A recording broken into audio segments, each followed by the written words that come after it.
It's been a tough year, but there are still a lot of things to be grateful for in our community. And one treasure of the Valley is not being treated very well or with any respect right now, the respect it does deserve.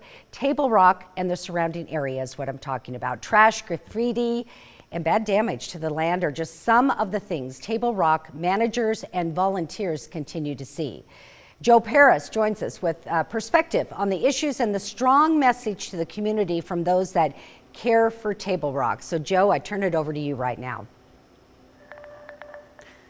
Hey, good evening, Carolyn. Thank you. Yes, the area around Table Rock is actually maintained by volunteers and staff that namely work for the Idaho State Historical Society. And as of late, they've been running into a lot of problems. And these aren't new problems. They actually put out some information over the summer asking the community to please take care of the area, asking them to follow the rules, do the simple things they've always asked you to do around Table Rock.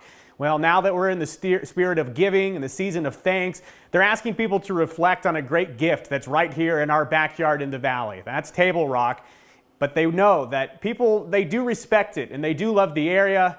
Some people just aren't showing it. We have hundreds of thousands of cars trying to access the top of Table Rock Mesa. Janet Gallimore is the executive director of the Idaho State Historical Society. They're responsible for maintaining the iconic Boise site.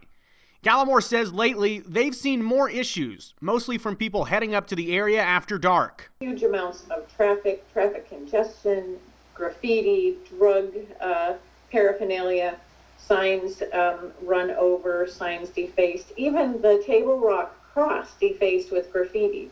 And that to me is a sad thing. The area surrounding the top of Table Rock has also seen abuse. Litter, vandalism, and people driving off Table Rock Road doing heavy damage in the process. It ruins the landscape, it ruins the wildlife habitat and the wildflowers, and so it does a lot more damage than people I think are thinking, because that habitat, whether it's the sagebrush or it is where the birds and the butterflies and all of the creatures live, it tears up that landscape, that natural landscape. The Ada County Sheriff's Office says more people are going onto private land that's clearly marked near Table Rock and destroying the environment.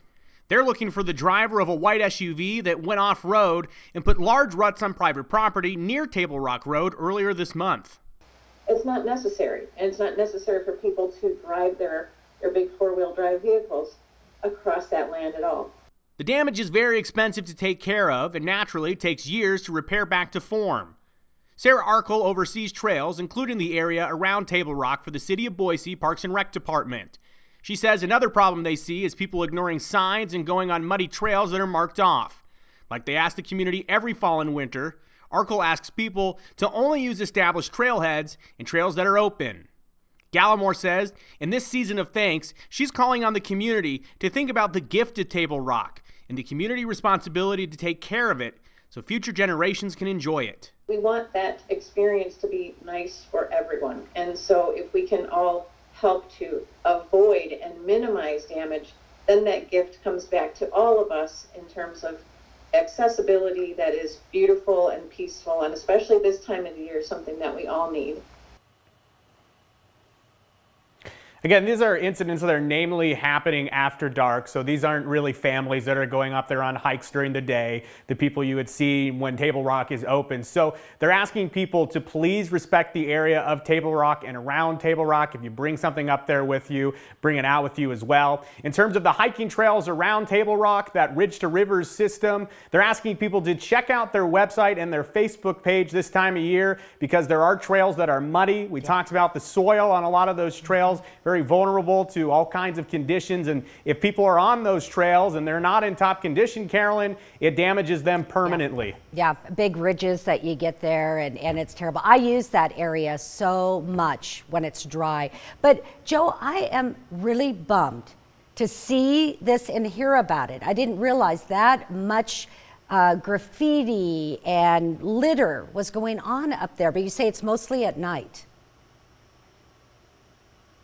Yeah, it's usually after dark, and they understand these are people that are usually looking for trouble up there. These are people that go up there and tag Table Rock and the cross itself, and they have to have a maintenance team from the Historical Society go out there every single week and clean up. And a lot of that graffiti, a lot of that stuff, it's very expensive.